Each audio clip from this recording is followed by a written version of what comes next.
Muy buenas noches de nuevo para todo el grupo. Buenas noches, profe. Eh, Buenas noches. Buenas noches, para doctor. los efectos de poder desarrollar esta clase, en principio los audios de ustedes van a estar desactivados. El estudiante que quiera formular algún interrogante, pues por supuesto lo activa, pero para efectos de ordenar la exposición y la reunión, en principio vamos a tener esos audios desconectados.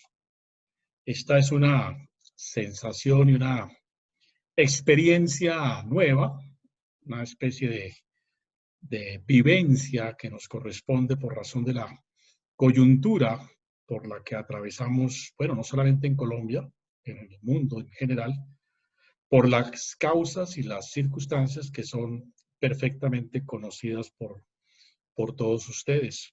Y suele decirse, y en efecto lo estamos verificando, lo estamos realizando por demás, que a veces las adversidades y los factores de crisis en las sociedades son oportunidades para nuevas experiencias, para introducirnos en nuevos conocimientos, en nuevas formas, en nuevas prácticas.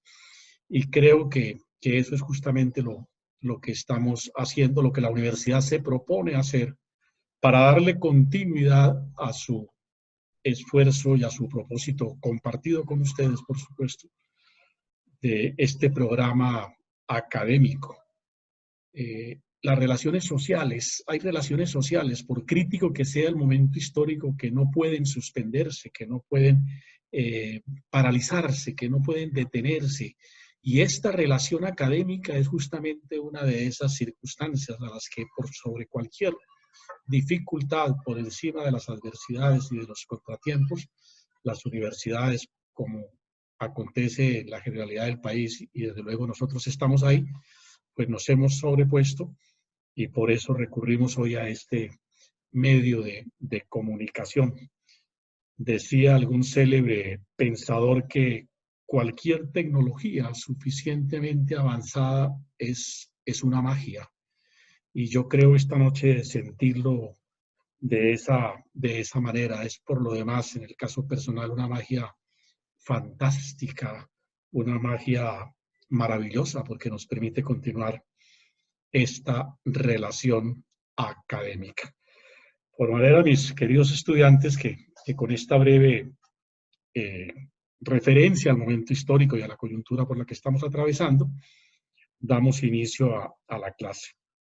En la última oportunidad tuvimos ocasión de tratar uno de los temas capitales del derecho internacional público, el tratamiento de las dos corrientes que al interior del derecho se manifiestan, la corriente del dualismo y la corriente del monismo, que como ustedes lo saben ya perfectamente son en el campo del derecho internacional derivaciones de dos grandes escuelas filosóficas que parten de supuestos teóricos que naturalmente el derecho internacional toma para sostener sus puntos de vista. La escuela dualista, lo saben ustedes ya perfectamente, plantea la existencia de dos órdenes jurídicos, el derecho internacional y el derecho interno, que no tienen entre sí subordinación, que no hay jerarquía del uno hacia el otro, son dos sistemas jurídicos perfectamente diferenciados que se ocupan de campos perfectamente distintos, pero que pueden armonizarse para los efectos de su eficacia interna y también en el concierto internacional. La otra tendencia a cuya cabeza está Hans Kelsen, decíamos en la última clase, es la escuela monista, que por el contrario, partiendo del fundamento de que no existe sino una norma, que es la norma fundamental, y por consiguiente el orden jurídico es un solo sistema, pues sostiene que hay una unidad jurídica, que no hay dos órdenes, sino que el derecho es uno solo y por consiguiente el derecho internacional tiene una condición de supremacía o de prioridad sobre el derecho interno. Pues bien, ese tema se traslada al campo jurídico colombiano y ahí entonces es preciso que nos detengamos por un instante para analizar cómo es el tratamiento que en el ordenamiento jurídico nuestro se ha venido dando a este capital punto del derecho internacional.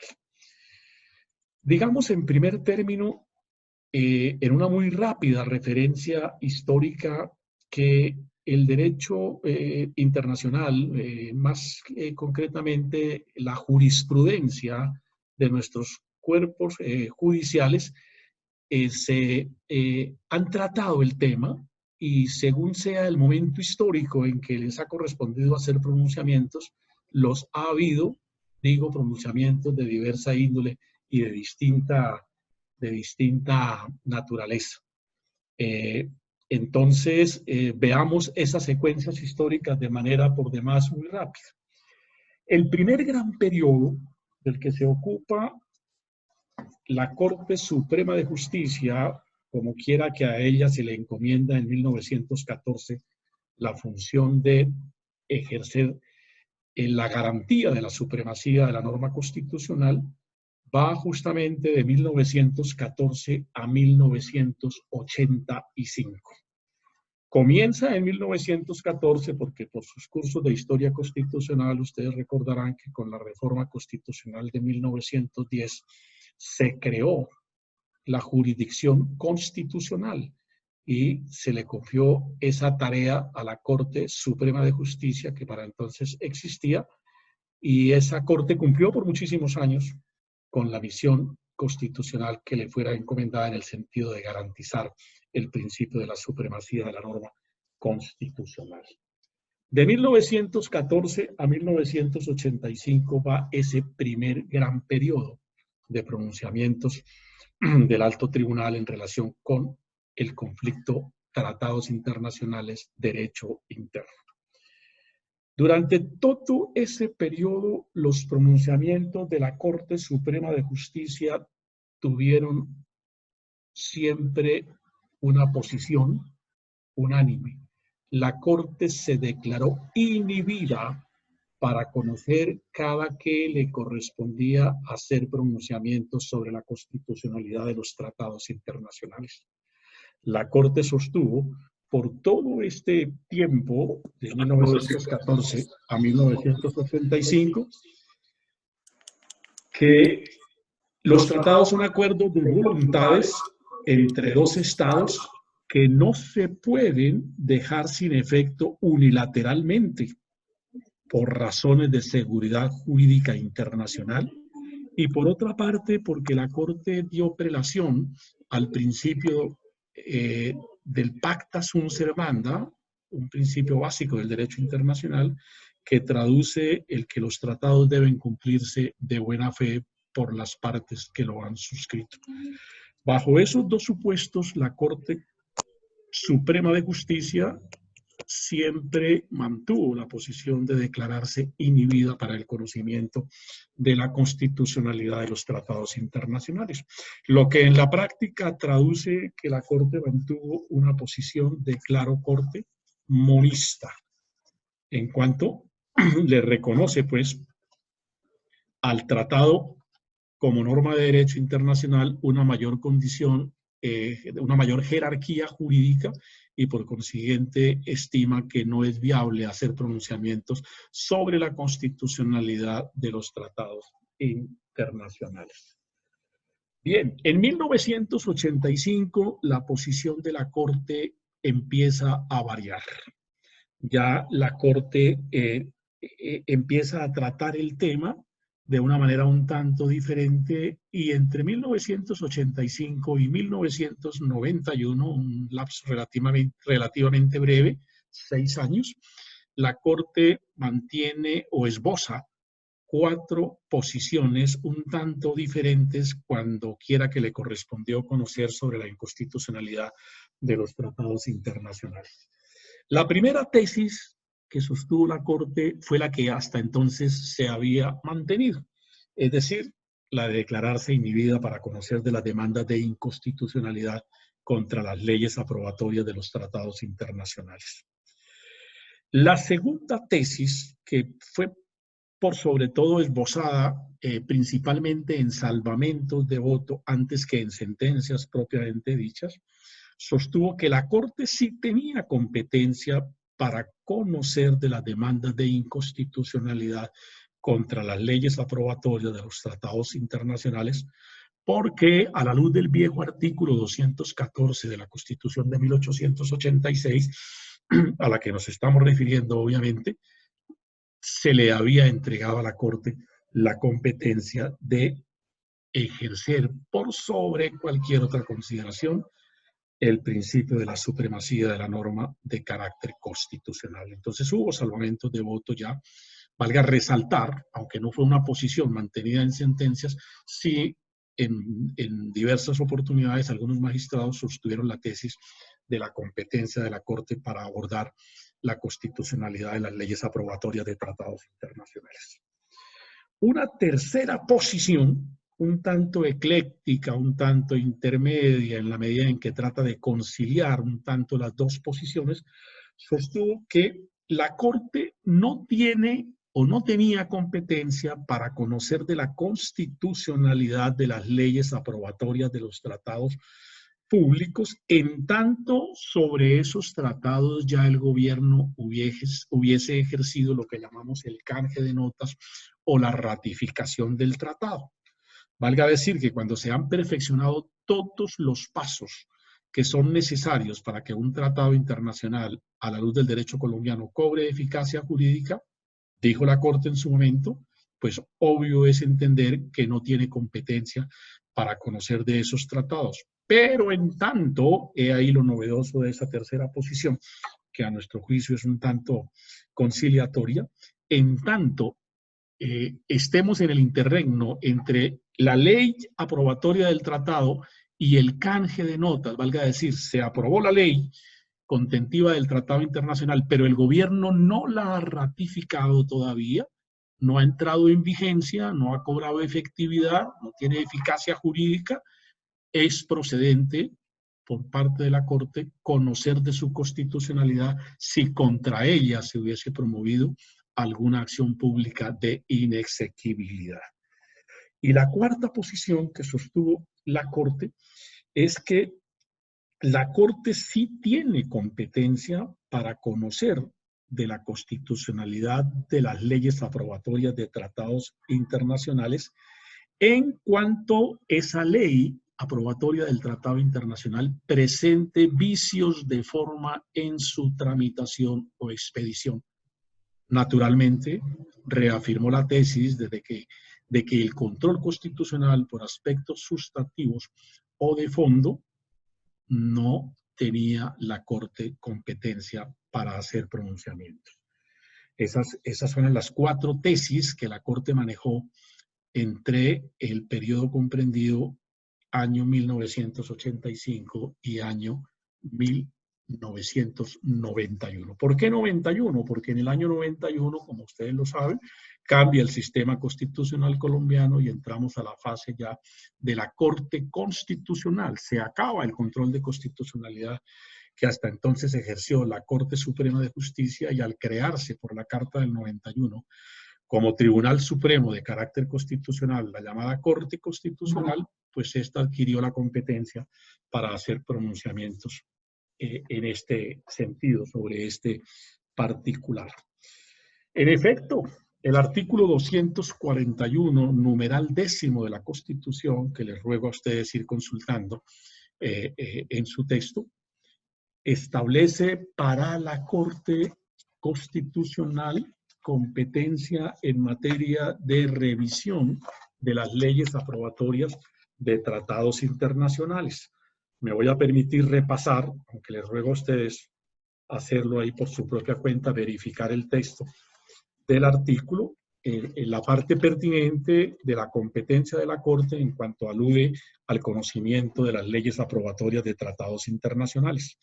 En efecto, dice el artículo 241, a la Corte Constitucional se le confía la guarda de la integridad y supremacía de la Constitución en los estrictos y precisos términos de este artículo. Con tal fin cumplirá las siguientes funciones. 10.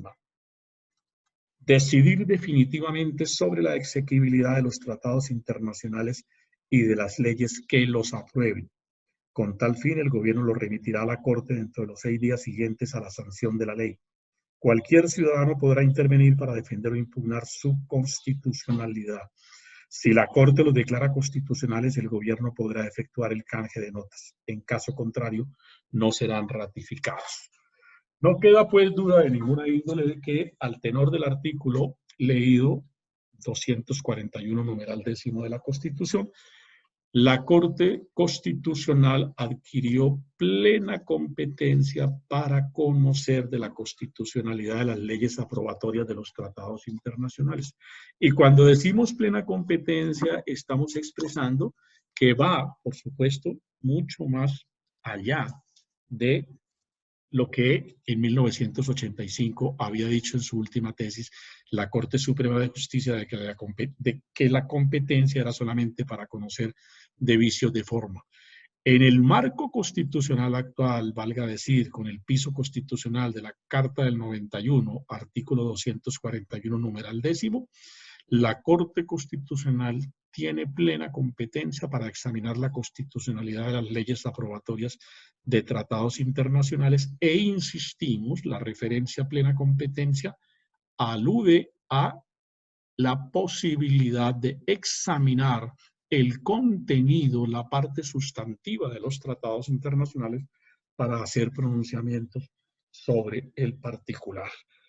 Digamos a grosso modo que eso es como la síntesis un tanto de la evolución histórica que el tema del control de los tratados internacionales en nuestro medio se ha implementado o se ha ejercido. Desde luego, como ustedes lo advertirán, pues en el fondo lo que está en la discusión de las tesis dualistas y de las tesis monistas. Reiteramos, desde 1914 a 1985, la posición de la Corte es verticalmente tesis de carácter monista, la primacía del derecho internacional, tesis que se resume en cuanto a la Corte expresa, siempre declararse inhibida para el conocimiento de la constitucionalidad de las leyes aprobatorias de los tratados internacionales, bajo el argumento doble de que, por una parte, un pronunciamiento de inconstitucionalidad en tal sentido daría inseguridad jurídica en la comunidad internacional y como segundo elemento argumentativo de su tesis es el principio del pacta sunt servanda, valga decir que los tratados deben cumplirse de buena fe. Pero a partir del 85, insistimos, la Corte comienza a variar, se van introduciendo nuevas visiones, nuevas concepciones, y por eso se esbozaron, en un breve término, 4 tesis en relación con el tema en discusión, que fueron abriendo lentamente camino, en nuestra opinión, en nuestro sentir jurídico, le fueron abriendo una ventanita a las tesis de carácter dualista. Y eso es justamente lo que finalmente viene a implementarse en la Constitución de 1991, una tesis más de contenido dualista que de espíritu monista. Desde luego, como lo han definido los juristas en el medio nuestro, es un dualismo moderado porque no es absolutamente pleno. Hay unas excepciones y hay unas circunstancias previstas constitucionalmente que permiten aplicar todavía la inspiración o la interpretación de corte monista. Pero antes de examinar con carácter puntual cuáles son esas excepciones al sistema dualista que acogió la Constitución del 91, excepciones que le dan todavía vigencia al monismo internacional, me parece de interés para efectos de mejor comprensión del tema, para que ustedes vayan repasando sobre el particular este capítulo de la constitucionalidad de los tratados internacionales, recordar cuáles son las normas que aluden en la Constitución a las relaciones entre el derecho internacional y el derecho interno. Sobre el particular, tengan en cuenta, les agradezco abrir la Constitución, ir anotando los artículos pertinentes, repasarlos para la mejor claridad del tema. El primero de los artículos que tiene relación con el tema del que nos ocupamos es, por supuesto, el artículo 4 de la Constitución, que consagra el principio de la supremacía de la norma, que se expresa en la clásica expresión kelseniana de que la Constitución es norma de normas. En todo caso de incompatibilidad entre la Constitución y la ley u otra norma jurídica, se aplicarán las disposiciones constitucionales. El segundo de los artículos marco para efectos de el tratamiento del tema es el artículo 9. Las relaciones exteriores del Estado se fundamentan en la soberanía nacional, en el respeto a la autodeterminación de los pueblos y, ojo, en el reconocimiento de los principios del derecho internacional aceptados por Colombia. Uno de esos principios es, naturalmente, el principio del pacta sunt servanda, que, repito, traduce los tratados deben cumplirse de buena fe por las partes que los han celebrado. El tercero de los artículos que amerita su citación es el artículo 53 de la Constitución, que se ocupa de la protección del trabajo y de los trabajadores, pero que en su penúltimo inciso trae el siguiente texto: los convenios internacionales del trabajo debidamente ratificados hacen parte de la legislación interna. Generalmente esos convenios son los que expide la Organización Internacional del Trabajo, la OIT, con sede en Ginebra, y que, al tenor de la norma citada, en cuanto hayan sido debidamente ratificados por el Estado colombiano, forman parte de la legislación interna, es decir, están vinculados a nuestro ordenamiento constitucional. Los artículos 93 y 94, el llamado bloque de constitucionalidad a que se refiere el artículo 93, los tratados y convenios internacionales ratificados por el Congreso que reconocen los derechos humanos y que prohíben su limitación en los estados de excepción prevalecen en el orden interno. Todos los tratados y convenios que se refieran a derechos humanos y que prohíben su limitación en los estados de excepción, justamente hoy nos encontramos bajo la figura del estado de excepción de emergencia que el presidente de la República declaró en el día de ayer para efectos de poder manejar de mejor manera la crisis por la que atravesamos en la actualidad. Pues bien, esos tratados que reconocen derechos humanos y que prohíben su limitación en los estados de excepción prevalecen en el orden interno. Y de igual manera el artículo 94, que es un artículo que se denomina de ampliación de derechos, la enunciación de los derechos y garantías contenidos en la Constitución y en los convenios internacionales vigentes, no debe entenderse como negación de otros que, siendo inherentes a la persona humana, no figuran expresamente en ellos. El artículo 101 de la Constitución. Los límites de Colombia son los establecidos en los tratados internacionales aprobados por el Congreso, debidamente ratificados por el presidente de la República y los definidos por los laudos arbitrales en que sea parte la nación. Ese es el argumento, creo que lo comentábamos ya en una pasada oportunidad, que ha esgrimido Colombia para abstenerse de dar cumplimiento al fallo de la Corte Internacional de la Haya en relación con el conflicto limítrofe aguas que se ha presentado con la República de Nicaragua. El artículo 214 de la Constitución también tiene relación con el tema que estamos tratando.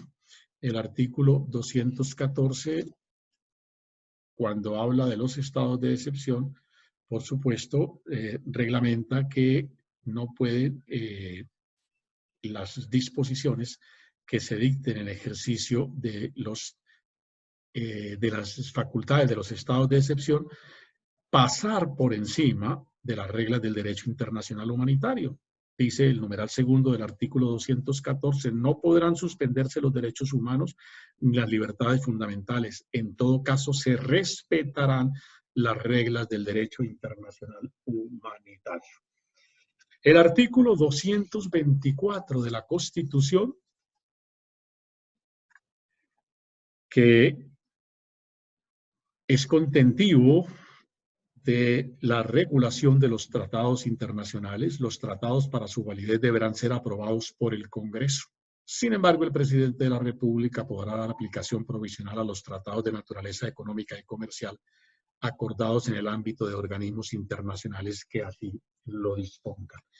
El artículo 227 de la Constitución, igualmente en cuanto determina que el Estado promoverá la integración económica y social y política con las demás naciones y especialmente con los países de América Latina y del Caribe mediante la celebración de tratados sobre bases de equidad, igualdad y reciprocidad. El artículo 241 de la Constitución, desde luego, es la parte a la que ya aludimos en materia de control de constitucionalidad de los tratados internacionales. Es este el marco constitucional bajo el cual se desarrolla el tratamiento de los tratados internacionales en el ordenamiento jurídico colombiano. Bueno, hasta aquí, ¿qué preguntas tenemos? ¿Alguno de los compañeros tiene alguna inquietud? Entonces, vamos a permitir que intervengan. Podemos activarnos a todos para oír las preguntas que avientan.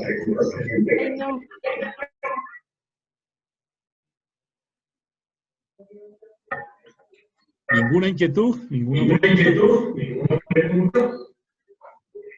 Sí, profe. Oigo a Mayra con alguna inquietud. ¿A Yesenia? Bueno, pero la pregunta en el momento es sobre el tema que estamos tratando. Aquí me están preguntando qué tuvimos en cuenta para calificar el examen. Pues, por supuesto, las respuestas que dieron en el examen. Obviamente, en segundo término, la nota definitiva de este primer corte está conformada de la siguiente manera. Un porcentaje que asignó va a tocar desactivar porque el ruido no me permite. ¿Me oyen? Me estoy haciendo oír en relación con la manera como se calificaron los exámenes. Sí. Un porcentaje que corresponde a los trabajos que ustedes elaboraron, las actividades que les encomendé hacer los días que yo he estado ausente y que tienen un reconocimiento del 15%, si mal no estamos.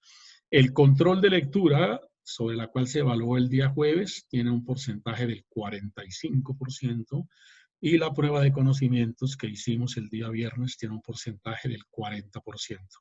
Esas tres actividades constituyen la nota final, valga decir, la que aparece como nota definitiva del primer corte. Los exámenes, por supuesto, serán entregados a ustedes para su revisión y para la formulación de los recursos o de las reconsideraciones que consideren pertinentes al tenor de los reglamentos que sobre la universidad tiene establecido para estos fines. En términos generales, creo que las notas son satisfactorias, el rendimiento del curso, por lo menos en cuanto a notas se refiere, es realmente estimulante y creo que no haya mayores dificultades. Naturalmente, el estudiante que esté inconforme, pues por supuesto, le atenderemos la inquietud. Hay algunos estudiantes, valga la claridad sobre eso, que no hicieron las actividades que correspondía hacer en las dos oportunidades en que yo estuve ausente. Entonces, pues por supuesto, si no cumplieron con estas actividades, es probable que se hayan afectado en algunas décimas en relación con la nota definitiva. Bien, Mayra nos pregunta, tengo una duda con el tema de la tesis que se llevaron a cabo de 1985 a 1991. Sí, Mayra, dijimos que la primera tesis, la Corte reitera lo que había sido su posición hasta 1985. La segunda tesis fue esbozada principalmente en salvamentos de voto, nunca fue acogida en sentencia definitiva, sostenía que la Corte sí tenía competencia. Y la tercera tesis, la que mueve su preocupación, su inquietud, fue una tesis que sostuvo que la Corte sí tenía competencia para conocer de esos tratados internacionales, en tanto el gobierno no hubiese todavía efectuado el canje de notas o la ratificación del tratado. La ley aprobatoria podía estar ciertamente ya convalidada o aprobada por el Congreso, pero el gobierno todavía no había efectuado el canje de notas. En ese interregno, dijo la Corte en su momento, es viable ejercer el control de constitucionalidad. A eso se reduce la tercera posición de la Corte en relación con este tema, fue en relación con la evolución histórica que nos hemos permitido presentar esta noche. Bien, ¿qué otra inquietud tenemos sobre el particular? Si no hay ninguna otra, no veo aquí ninguna nueva solicitud de explicación o adición de la exposición que hemos formulado esta noche. Doctor, Entonces, usted los artículos de la Constitución que estaba dictando estaba haciendo referencia a las excepciones que tiene la Constitución del 91 del sistema dualista. bueno, ahí aludí brevemente a ellas. Yo lo que he presentado para efectos de desarrollarlo de mejor manera en la clase de mañana, yo he presentado ahí, al hacer la cita de los artículos, es todo el marco constitucional en relación con los tratados internacionales. Ahí hay artículos contentivos de posiciones dualistas y hay artículos también expresivos de posiciones de índole monista. Pero por eso quise esta noche presentar en su generalidad el conjunto de las disposiciones constitucionales en relación con el tema de los tratados internacionales, porque es a partir de ahí que podemos determinar cómo se regula finalmente el eventual conflicto entre las tesis monistas y las tesis dualistas. Bien, ¿qué otra inquietud tenemos? Si no hay ninguna, excúsenme, dado que el tiempo que nos permite el sistema no puede exceder de 40 minutos, entonces cerramos la clase de hoy, nos convocamos para el día de mañana. Mañana haremos una clase dándole continuidad al tema que hemos iniciado esta noche, también por el término de 40 minutos, y al finalizar la clase en el día de mañana dejaremos una actividad que ustedes deberán desarrollar para presentar en los próximos días, de acuerdo al término que mañana igualmente les indicaré. De manera que les agradezco estar atentos a la clase del día de mañana, no solamente por el interés que despierta la exposición, sino porque además, repito, les vamos a dejar asignada una actividad para cumplir. Hay tiempo suficiente para desarrollar la mini guía que les indicaré en el día de mañana, pues estamos contra nuestra voluntad confinados a permanecer en nuestras casas. Bueno, jóvenes, les agradezco muchísimo su atención, su presencia a través de este sistema. Esto nos estimula para darle mayor fuerza a nuestra labor, a nuestra tarea de continuar a través de este medio el proceso de formación profesional de cada uno de ustedes. Muchísimas gracias y les deseo muy buena noche. La